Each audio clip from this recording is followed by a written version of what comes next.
18% повисоки плати добија вработените во високото образование, потврди денес председателот на гранковиот синдикат Јаким Неделков. Ова е практично колективен договор подпишан пред точно 3 години и ова неговата имплементација беше и во претходните 2 години, каде што колешките и колегите од високото образование има зголемување на плата 2 пати по 10% и оваа трета година врз основа на споменатиот колективен договор и новата методологија на пресметка на плати се зголемија платите за 18%.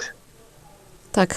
Тоа е исплата на плати во сите јавни високообразовни институции, значи за сите факултети и универзитети. Според Неделков, покачување на ред се сега да добијат и останатите дејности во образованието. Така е, во основните и средните, исто така сме во преговори со Министерството за образование и наука.